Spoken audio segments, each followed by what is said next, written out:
Mitchell Johnson, 13, and Andrew Golden, 11, perpetrated the devastating Westside Middle School shooting in— Y'all are ending life in middle school? What do you think? 11 years old and you're already going crazy. You're in elementary school and committing these heinous crimes. What's good, YouTube? Today we're gonna be looking at what happens to school shooters in prison. I'm not gonna lie, I actually wish the worst for these people. I wonder how the inmates are gonna react when they find out that the dude emptied up a whole high school or middle school. Without further ado, let's get started. When Nicholas Cruz got his sentence for a school shooting, he never would have imagined the horrors he would face in prison. Perhaps If you're smart, you're not gonna put him near anybody with a brain. You would think they would situate them in a different cell. he thought serving time would be a vacation and not a mental and physical battle. Chad hell Padilla, nah. another notorious school shooter, was found dead under mysterious circumstances, possibly murder. Others, like Scott Damn. Pennington and TJ Lane, continue the violence in prison. The physical and Wait, hold on. What you mean you ended up a school and now you're trying to end up a prison? Like, no, you would think you would learn your lesson the first time, huh? psychological anguish school shooters face in prison is so terrible that many of them choose suicide instead of serving out time. Let's Damn. dive into some of the worst experiences for school shooters who got arrested. Okay. Let's Scott get it. Pennington. Scott Pennington, a 17-year-old senior at 17-year-old. Did you see the way his hair looked? You wouldn't have told me that this man is a 17-year-old? Oh, he's 17. I'm 10 years old. Cause what? Oh, that sounds crazy. Y'all get what I'm trying to say. How are you 17 and you're balding this crazy? a 17-year-old senior at East Central High School in Hurley, Mississippi, Super carried out senior. a devastating shooting on January 11th, 1995. He killed 2 students and wounded 7 others using a .38 Damn. caliber revolver. Pennington's Damn, that trial Abraham Lincoln ass burner, bro. R.I.P., bro. was highly emotional and intense, with the families of the victims demanding justice. He was ultimately sentenced to life in prison without Good. parole. Good. Scott Pennington's life behind bars has been a never-ending struggle for survival. He was taken to the Kentucky State Penitentiary in Eddyville. Before long, Okay. he became a target for violence and harassment from fellow inmates, but he isn't Damn. the kind of person to back down from a fight. In 2014, Pennington's situation took a turn for the worse. What He was happened? involved in a violent altercation with a contract food service employee at the prison, resulting in You beefing with lunch ladies? You beefing with people that are serving food? Maybe you should have thought of that before you decided you wanted to end up a school. placement in isolation. The isolation unit, meant to protect him from other inmates, became a source of psychological torment. He spent 23 hours a day in a small cell. The isolation Damn! took a devastating toll on Pennington's mental health. He began experiencing hallucinations, depression, Even looking at this still is crazy to me. Imagine knowing that you have to spend the rest of your life in a 2x2. I mean, granted, good. They deserve to be in those conditions, but I'm just saying, like, waking up and then when you only got 2 steps before you touch the wall. And look at the beds that they're sleeping in. These are planks. I seen these in Minecraft, bro. and anxiety, and contemplated suicide multiple times. Damn. Solitary confinement is common for school shooters, as you will see in our next entry. Okay. Chad Padilla. What happened to him? Chad Padilla, a 16-year-old student at Italy High School in Italy, Texas, You telling me it's not only America? You telling me school shooters are in every cinematic universe? carried out a shocking shooting on January 22nd, 2018. What he happened? opened fire in the school cafeteria, shooting 1 student 6 times. Damn! The injured student survived, but the emotional scars left With 6 bullets? by the incident would take much longer to heal. Padilla was sentenced to prison, where he faced the consequences of his actions. Chad Okay. Padilla's life in prison was marked by violence, uncertainty, and tragedy. As a school happened? shooter, he was a target for aggression and hostility from fellow inmates. He faced numerous threats and attacks, making his existence behind bars a daily struggle for survival. Despite the measures put in place to keep him safe, Padilla continued to face harassment and intimidation from other inmates. He was subjected to verbal abuse, physical threats, and even assaults. The constant stress and fear took a toll on his mental health. So what did and he he do? struggled with anxiety, depression, and PTSD. One day, he was found dead in his prison cell under circumstances that remain mysterious and controversial. The I'm not gonna lie, I feel like, bro, shouldn't jail be a deterrent for all criminals? If you know the type of things that are gonna happen in prison, then why did you do the crime, bro? It's like they say, you do the crime, you do the time. So before you decided, yeah, I wanna end the school and go on a 30 kill streak, why don't your ass just be like, you know what? No, I don't want to. And be like every normal person. exact cause of death remains unknown, Okay. sparking ongoing speculation and investigation. Our next Damn. entry did not show remorse and would continue to act violent in prison. Damn! Who? Luke Woodham. Okay. Luke Woodham's rampage at Pearl High School in 1997 was an unpredictable incident. On that What? fateful day, Woodham, then 16, killed his mother, Mary, by bludgeoning her at their home before heading to school with a rifle. He opened fire in the hallway, killing 2 students, Kentrell McRae and Lydia Dew, and wounding What did they do to you, bro? Why y'all gotta kill the girls for? R.I.P., bro. 7 others. Luke Damn! Woodham's life in prison has been hard. He is currently serving his sentence at the Mississippi State Penitentiary, also known as Parchman Farm. In 2000, Okay. Woodham was assaulted by another inmate, resulting in injuries to his face and head. This incident What has to happen at home for you to be like, yeah, I want my mom gone? Like, and I wonder who be telling the inmates what they did. led to his transfer to a solitary confinement unit. Woodham's time in solitary confinement has been marked by psychological struggles. He has also experienced physical health problems, including chronic pain and digestive issues. Despite his isolation, Woodham I mean, did you see how he was built? Maybe if he cooled it down on the Cheetos, he wouldn't have no digestive problem. has been able to pursue his education, earning a GED and taking college courses through a correspondence program. He has also received counseling and therapy to address his mental health issues. In 2019, Woodham's Damn, bro. Your barber assaulted that hairline of yours too. You might as well add that to the charge because holy shit, you're thinning, bro. I would tell you to go to Turkey, but I don't think you're gonna get out of prison. lawyers filed a lawsuit against the Mississippi Department of Corrections, alleging that his prolonged solitary confinement constituted cruel and unusual punishment. The lawsuit was settled out of court, with Woodham being transferred to the South Mississippi Correctional Institution. His story is unsettling, but pales in comparison to that of a next 12-year-old school shooter. A 12-year-old? I've never touched a gun. Imagine touching it at 12. You don't even enter middle school at 12, and you're already shooting up schools. Nicholas Cruz. Oh. Nicholas Cruz, born on September 24th, 1998, is one of the most notorious school shooters in recent history. On February 14, He was 12? 2018, he perpetrated the devastating massacre at Marjory Stoneman Douglas High School in Parkland, Florida, killing 17 people and injuring 17 others. In 2022, Cruz was sentenced to life imprisonment without the possibility of parole. Good. Cruz's journey through the criminal justice system has been a tumultuous one. Since his transfer to a maximum security facility, Cruz's life has become even more isolated. He spends most of his time in solitary confinement, with only 1 hour daily for exercise and limited interaction with other I don't think anyone wants to interact with him. Just keep him in that solitary confinement, bro. prisoners. Prior to the shooting, Like, what are you even gonna discuss with the school shooter? Oh my goodness, bro. Why couldn't you just stop at only, like, one of them? Like, why'd you have to do 30? Like, I don't understand small talk to someone who does something as low as that. Like, I'm not talking to you. Cruz had behavioral issues and was a member of the Junior Reserve Officers Training Corps and the school's varsity air rifle team. He was a student at Marjory Stoneman Douglas High School, the very place where he would eventually carry out the tragic Y'all got a rifle team? I've never heard about a school that, like, they take gun classes. attack. Cruz's mental health has been a significant concern throughout his incarceration. He struggled with depression, anxiety, and attention deficit hyperactivity disorder, which have been exacerbated by his isolation and the constant threat of violence. He's been placed on suicide watch multiple times, and his struggles continue to this day.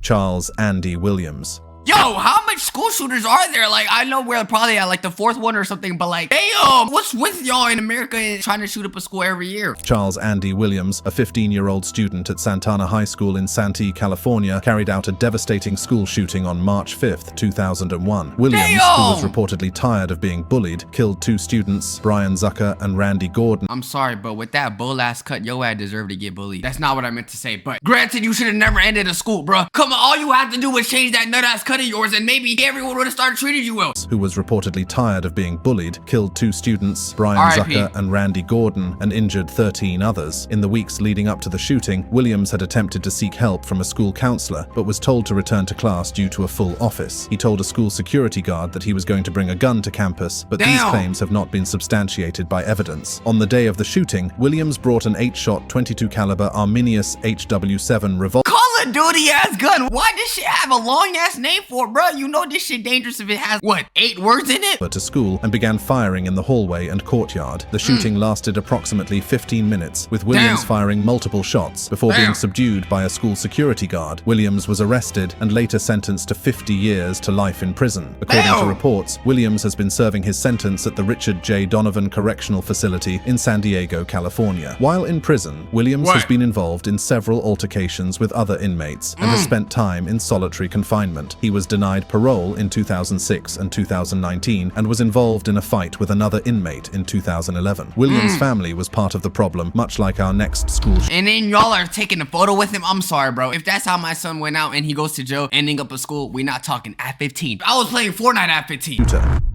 Robert Gladden. Okay? Robert Gladden Jr. was a student at Perry Hall High School in Baltimore County, Maryland, who carried out a shooting on the first day of school in 2012. On August 27, 2012, Gladden, then 15 years old, brought What? a shotgun to school and shot A shotgun? How you sneaking in a big ass shotgun? Can you even put that shit in your backpack? and wounded a classmate, Daniel Barowie, in the Dude.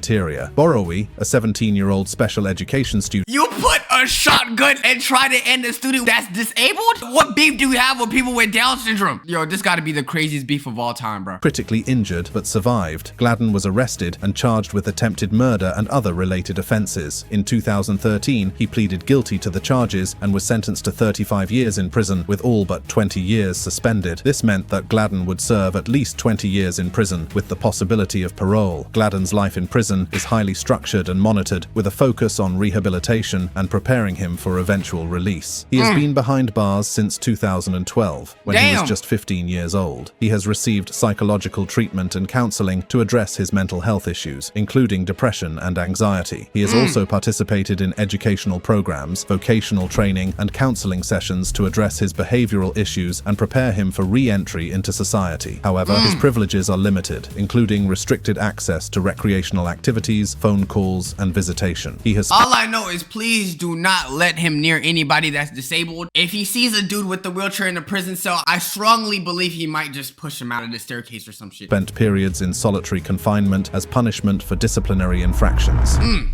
TJ Lane. TJ Lane's rampage at Chardon High What did he School do? lasted just over a minute, but its impact will be felt forever. On that Okay. fateful day, Lane, then 17, There's a reason why I'm Buzz Lightyear right now. And there's a reason why he looks like Sid from Toy Story. I don't think this is a coincidence. I'm Buzz Lightyear, bro. We could really do something about it then. Oh, you don't want to do that, huh? Because you in prison now. Lame ass. pulled out a .22 caliber pistol and fired 10 shots, striking 6 students. 3 of them, Daniel Parmator, R.I.P. Russell King, and Demetrius Hewlin, died Damn. shortly thereafter. Lane's motives remain unclear, but his actions were undoubtedly devastating. The Damn. victims' families and the community at large struggled to come to terms with the senseless violence. Lane's trial was a highly emotional affair, with the victims' families demanding justice. Lane showed little remorse, wearing a t-shirt with the word killer Yo, who is this man's lawyer? You're gonna let this Sid from Toy Story looking ass dude wear some shit like this? You knew he was gonna go to prison anyway, huh? I'm not gonna lie, yeah, this is the public defendant ass lawyer. How did the court even allow this man to do this? I would've been like, bro, you better take off that shirt. No weird stuff. Pause. blazoned on it to his sentencing hearing. He was sentenced to life in prison without Good. the possibility of parole. Behind bars, Lane became a notorious figure, with many Voice critical? My bad. inmates viewing him with fear. He was initially housed at the Allen Correctional Institution, but was transferred to the Ohio State Penitentiary after Yeah. a failed escape attempt in 2014. Honestly, great place to send him. Send him to Ohio, bro. Okay, that was cringe. My bad. Lane's life in solitary confinement is a far cry from the chaos he unleashed that day. While some might see this as a fitting punishment, others argue that it's a necessary measure to ensure the safety of both Lane and his fellow inmates. While TJ rots in solitary, our next entry managed to secure a GED while serving life. You couldn't do that while you was in school, but instead you had to focus on some other degree? You wanted to focus on first degree murders instead of getting your high school degree? I don't understand. Cleveland Kinkle. On May 20th, 1998, a tragedy shook the small town of Springfield, Oregon. What Kipland Kip Philip Kinkle, a 15-year-old freshman at What is his name? I'm sorry, bro. If you name your son anything like that, just know they're bound to do something terrible. Thurston High School, carried out a devastating massacre that would leave a lasting impact on the community. The events leading up to the massacre began when Kinkle was suspended from school after being found with a stolen handgun in his locker. His Damn. parents, William and Faith Kinkle, were notified, and his father took him home, warning him that he would be sent to military school if his behavior didn't improve. Later that day, Kinkle shot and killed his parents at their home. The next day, Kinkle All they did was say, bro, you gotta get better. How you gonna end their lives just because they say, bro, stop doing this? arrived at school armed with a semi-automatic rifle and 2 handguns. In the Damn. cafeteria, he opened fire on his classmates, killing 2 students, Ben R.I.P. Walker and Mikael Nikolausen, and injuring 25 others. R.I.P. He was eventually subdued by fellow students and arrested. Kinkel was sentenced to 111 years in prison without Damn. parole. Kip Kinkle, now 39, has spent the last 22 years trapped behind the cold walls Yo, this nigga became a Giga Chad, bro. Do you see the way he's built? Do not introduce him to no college. Yo, we do not need those numbers, bro. But granted, he is gonna stay 100 years. Good luck. If you're not the Avatar gang, you gonna rock. of the Oregon State Correctional Institution in Salem. His life has been a never-ending cycle of solitude, confined Good. to a tiny cell for 23 out of 24 hours a day. If you think this story is heartbreaking, wait till you see all the other names on our list. Okay. Michael Carneal.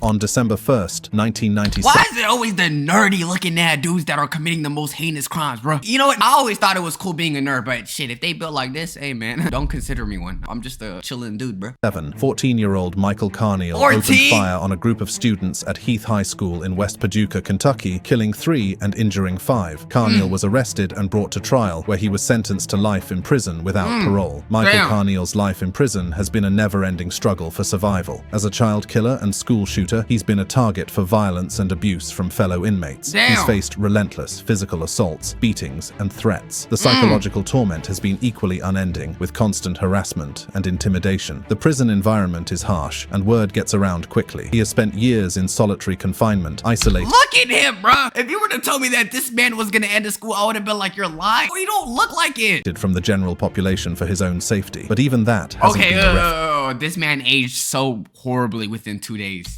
Refuge. He's faced constant noise, darkness, and claustrophobia, with limited access to basic amenities. The isolation has taken a toll on his mental health, with reports of depression, anxiety, and suicidal thoughts. After serving 25 years... Damn! Yeah, I'm not gonna lie, he aged like milk. Holy shit, this man looked chopped as hell, bro. Carneal requested parole, citing the violence and abuse he suffered in prison. The parole board denied his request, and Carneal was returned to prison to continue serving his life sentence. The only thing he has going for him is the fact that he is still alive. No, he don't got nothing going for him. Do you see the way he looks? Shooters killed themselves. Alex Hribal.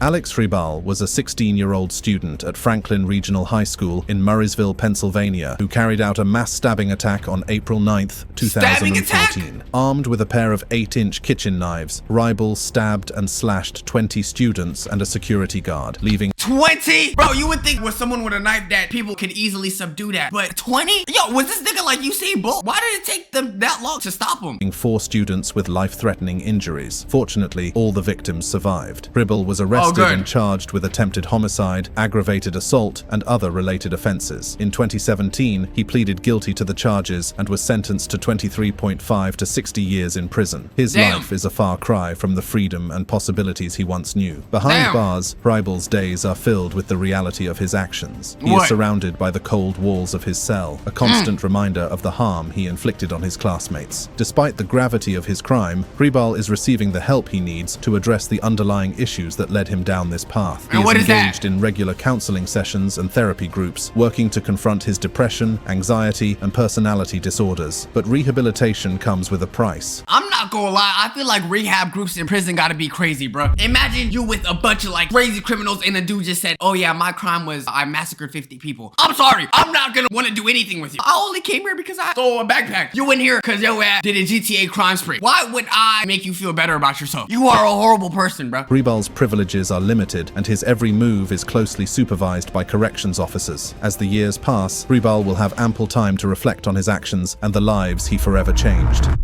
Dylan Roof.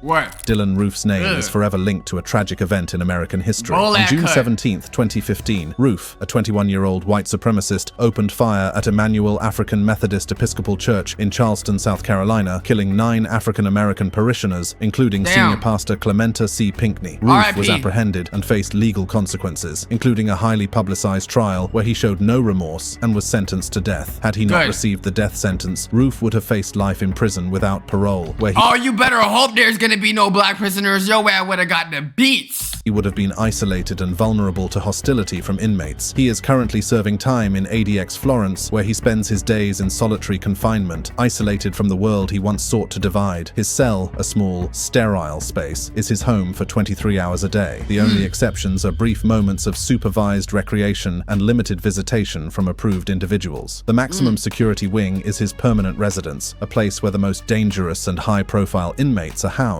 Here, Roof is cut off from the outside world, with no access to the internet, phone calls, or even books. Regular psychological evaluations are a constant reminder that his actions have consequences, that his ideology of hate will not be tolerated. Even his limited recreational time is supervised, a precaution against— What could he do in his recreational time? Like people that commit these heinous crimes like, oh, I want to play chess. What? I'm sorry, I feel like their interests gotta be wild. Any potential violence or radicalization.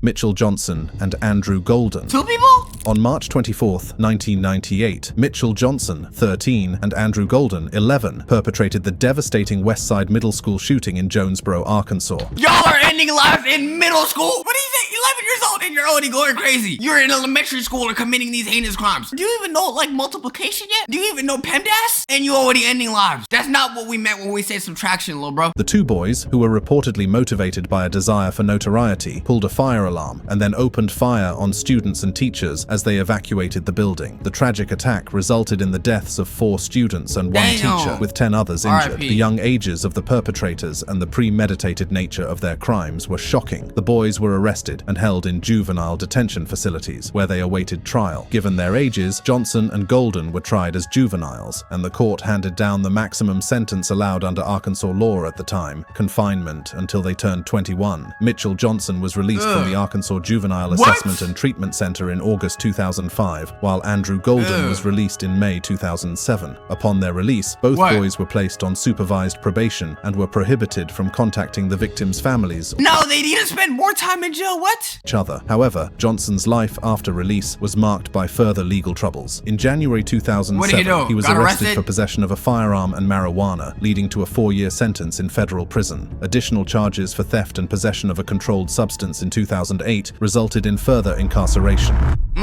Jalen Freiberg.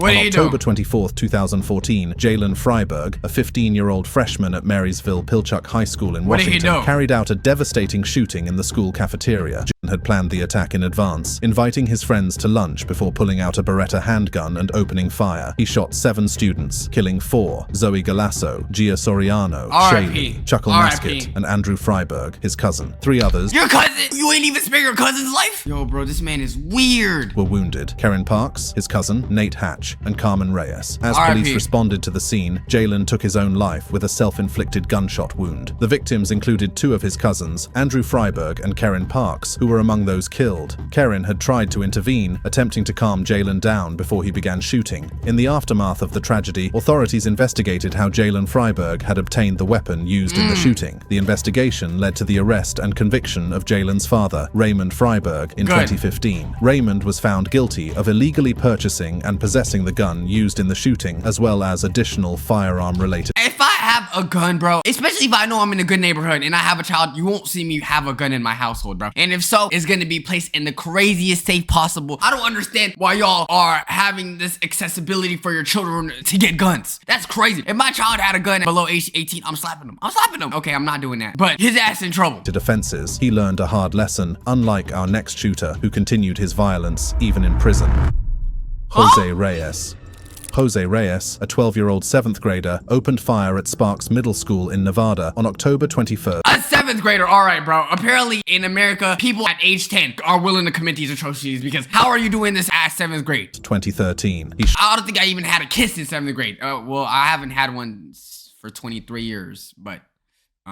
and killed a teacher, Michael Lansbury, and injured 2 students before taking his own life. Reyes used a semi-automatic handgun he had taken from his parents' home. He initially shot a student in the shoulder, then killed Lansbury, who was trying to intervene. He then shot another student in the abdomen before turning the gun on himself. The shooting lasted only a few minutes, and Reyes fired 6 shots in total. After learning about the shooting at Sparks Middle School, Liliana Reyes, his mother, noticed that the cereal boxes in the kitchen cupboard had been moved, suggesting that her son had accessed the family's guns. She called her husband to alert him to the situation. Later, police found 2 notes written by Jose in a spiral notebook inside his backpack that provided some insight into his motives. The incident was one of the first school shootings in the United States involving a student as young as 12. Had he not ended it all, he would have faced a hard life in prison due to his age and vulnerability. This story brings us to our next entry, the Angel of Death.